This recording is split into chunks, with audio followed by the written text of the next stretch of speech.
लेकिन रौनक के रवैये में कोई बदलाव नहीं आता। वो पहले से भी ज्यादा आलसी और पूरी तरह अपने माता पिता पर निर्भर हो जाता है। 2 साल बाद पता नहीं कहाँ गायब रहता है पूरे दिन। अब तक तो आ जाना चाहिए था। अरे आप इतनी फिक्र क्यों कर रहे हैं उसकी? दोस्तों के साथ खेल रहा होगा, आ जाएगा अभी। ये कोई टाइम है खेलने का? 10 बजने वाले हैं, इतनी रात में कौन खेलता? कमला कुछ कहती उससे पहले ही रौनक वहाँ आ जाता है। मम्मी जल्दी से गाना लगा दो, बहुत भूख लग रही है। तुम्हें तब तक खाना नहीं मिलेगा जब तक तुम बता नहीं देते कि इतनी रात गए कहाँ से आ रहे हो।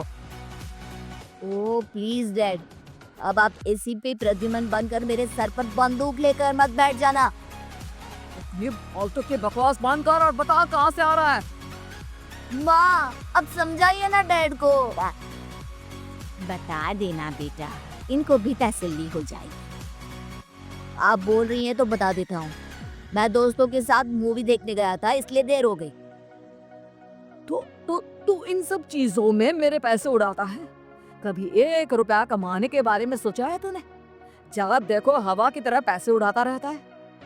माँ अब आप इन्हें चुप करा दीजिए, वरना ना मुझे गुस्सा आ जाएगा। अच्छा क्या कर लेगा? बता ना क्या कर लेगा तू? इससे बात तो ठीक ही है, मैं कर ही क्या सकता हूँ। पैसे तो फिर भी मैं आपसे ही मांगूंगा ना। चलिए अब ये सब बात छोड़िए और मम्मी मेरे लिए खाना लगा दीजिए। अभी लगा देती हूँ बेटा। मैं बता रहा हूँ कमला, एक दिन ये ऐसे ही बिगड़ जाएगा।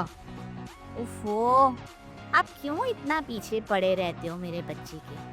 बात की बात में देखेंगे, अभी आप शांति से उसे खाना खाने देंगे।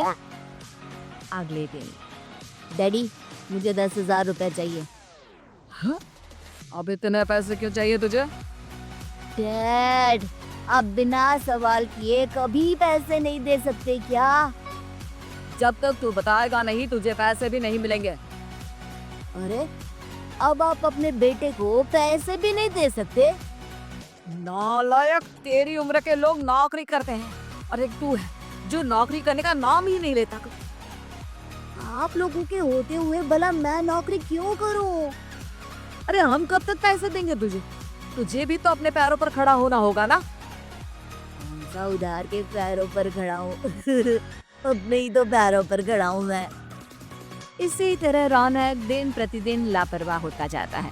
उसकी लापरवाही को देखते हुए अरविंद और कमला अपने बेटे की शादी कराने का फैसला लेते हैं और 1 महीने के अंदर अंदर ही रौनक की शादी मेघा नाम की लड़की से करा देते हैं। शादी के कुछ दिन बाद रौनक, मुझे एक अच्छी सी साड़ी चाहिए, आप ला दोगे ना? हाँ क्यों नहीं। कितने तक की आती है साड़ी? यही करीब 5,000 तक की। तुम चिंता मत करो, मैं आज ही डैडी से पैसे मांगकर तुम्हारे लिए साड़ी ले आऊंगा। अब कब तक ऐसे ही अपने पापा से पैसे मांगते रहेंगी? कोई अच्छी सी नौकरी क्यों नहीं कर लेते आप? अरे डैड के होते हुए मुझे नौकरी करने की जरूरत ही क्या है? पर आप ऐसे कब तक उनसे पैसे मांगते रहेंगे? कुछ आपको अपने दम पर भी तो करना होगा ना। अब तुम भी बाकी लोगों की तरह मुझे ज्ञान देना शुरू मत कर देना। साड़ी चाहिए ना तुम्हें, मिल जाएगी बस। इतना कहकर रौनक अपने पिता से पैसे मांगने चला जाता है। डैडी मुझे 5,000 रुपए चाहिए। अब 5,000 क्यों चाहिए तुझे? वो मेघा को साड़ी चाहिए थी। अरविंद आगे बिना कुछ कहे चुपचाप उसे पैसे निकाल कर दे देता है। कुछ दिन बाद तुम्हें नहीं लगता कमला, रौनक हम पर पहले से भी ज्यादा डिपेंड हो गया है? मुझे तो अब उसके भविष्य की चिंता होने लगी है। कल को हमें कुछ हो गया तो वो क्या करेगा? काश तुमने पहले ये सोच लिया होता तो आज हमारा बेटा इतना लापरवाह नहीं होता। तब मुझे कहाँ पता था कि मेरा लाड प्यार उसे इतना बिगाड़ देगा कि वो इस हद तक लापरवाह बन जाएगा। कोई बात नहीं, अभी भी देर नहीं हुई। मुझे पता है उसे कैसे सुधारा जा सकता है। कैसे? अरविंद कुछ कहता उससे पहले रौनक वहां आ जाता है और पैसों के लिए हाथ फैलाने लगता है। डैड मैं और मेघा बाहर घूमने जाना चाहते हैं। अरे वाह, यार सूरज कहाँ से निकला है? Dad please. अच्छा चलो अब मुद्दे की बात करो। मुझे अब 25,000 चाहिए। अब तुम्हें 1 रुपया भी नहीं मिलने वाला। अगर तुम्हें पैसों की इतनी ही जरूरत है तो कोई ढंग की नौकरी करो।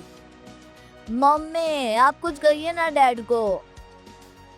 बेटा वो गलत क्या बोल रहे हैं? ये सब हम तेरे भले के लिए ही तो कर रहे हैं। मम्मा मैंने बताया ना आपको, मुझे नहीं करनी कोई जॉब वॉब। तो ठीक है, निकल जाओ हमारे घर से। तुम्हारे जैसे लोगों के लिए मैंने ये घर खड़ा नहीं किया है। जितना ये घर आपका है ना उतना ही मेरा भी है। मैं कहीं नहीं जाने वाला। जाना तो पड़ेगा ही तुझे, क्योंकि अब मैं तेरा कोई भी खर्चा नहीं उठाने वाला।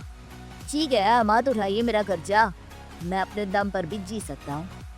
तो बेशर्मों की तरह अब तक यहाँ क्यों खड़ा है? अपना सामान ले और निकल जाए यहाँ से। रौनक पैर पटकते हुए वहां से चला जाता है। घर से निकालना जरूरी है क्या उसे? बिना पैसों के कौन रखेगा उसे किराए पर? अगर उसका भविष्य सुधारना है तो हमें अपने दिल पर पत्थर रखकर ये कदम उठाना ही होगा। दोनों बात कर रहे होते हैं कि रौनक अपनी पत्नी के साथ एक बड़ा सा बैग लेकर घर से निकल जाता है, लेकिन घर से बाहर उसे कोई भी मुफ्त में अपने घर किराए पर नहीं रखता। अंत में थक हार कर वो फिर से अपने घर चला जाता है। क्या हुआ? थोड़ी देर पहले तो दहाड़ते हुए घर से निकला था, अब क्या हुआ? नहीं रखा ना किसी ने तुझे किराए पर? डैड प्लीज, मैं कुछ दिनों में कोई अच्छी सी नौकरी शुरू कर दूंगा। आप तब तक तो हमें रख लीजिए प्लीज। सुबह से रात हो चुकी है लेकिन कोई हमें रखने को राजी नहीं है। अब आप ही बताइए, इतनी रात को मैं मेघा को लेकर कहाँ जाऊंगा? ठीक है ठीक है, बहू की वजह से मैं तुझे घर पर रख रहा हूँ, लेकिन तू इस घर में एक बेटे की नहीं बल्कि एक किराएदार की हैसियत से रहेगा। 3 महीने है तेरे पास। इन 3 महीनों के अंदर अंदर मुझे तेरी पहली तनख्वाह हाथ में चाहिए, समझ गया? पक्का डैड, इन 3 महीनों के अंदर अंदर तो कोई बढ़िया सी नौकरी ढूंढ ही लूंगा मैं। ऐसे ही धीरे धीरे समय बीतने लगता है और अरविंद के दिए 3 महीनों में से 2 महीने बीत चुके होते हैं। पापा जी ने हमें 3 महीने दिए थे, जिसमें से 2 महीने तो बीत चुके हैं। अब ये आखिरी महीना बचा है। अरे तुम चिंता मत करो, आज मेरा ना 2 जगह इंटरव्यू है, दोनों में से कहीं ना कहीं तो जॉब लगी जाएगी। अच्छा, all the best. Raunak interview के लिए निकल जाता है, जिसके बाद शाम में रौनक घर आता है। कैसा गया इंटरव्यू? आपकी नौकरी लगी या नहीं? अरे पहले सांस तो ले लेने दो अच्छे से। बताइए ना, मुझसे तो जरा भी इंतजार नहीं हो रहा है। वो दरअसल बात यह है कि मेरी नौकरी तो लग चुकी है लेकिन पैसे बहुत कम है। कितने पैसे हैं? 15,000। इतने में अरविंद और कमला मिठाई का डिब्बा लेकर आ जाते हैं। बधाई हो बेटा। हम जानते थे तेरी जॉब जरूर लगेगी, लेकिन मेरी सैलरी बहुत कम है मम्मा। कम है तो क्या हुआ, धीरे धीरे बढ़ जाएगी। हाँ बेटा, हम तो बस चाहते थे कि तू अपने पैरों पर खड़ा हो जाए। मतलब अब आप मुझे घर से नहीं निकालेंगे? नहीं, ये सब हमने तुझे जिम्मेदार इंसान बनाने के लिए किया था। Thank you mummy papa. अगर आप दोनों ऐसा नहीं करते तो मुझे कभी अपनी जिम्मेदारियों का एहसास तक नहीं होता। आज आपने मुझे सिखा दिया कि इंसान का अपने पैरों पर खड़ा होना भी जरूरी होता है। इतना कहकर रौनक झट से अपने माता पिता के गले लग जाता है और अपनी कमाई की पहली तनख्वाह वो अपने माता पिता के हाथ में सौंपता है। इस तरह रौनक एक गैर जिम्मेदार व्यक्ति से एक जिम्मेदार व्यक्ति बन जाता है।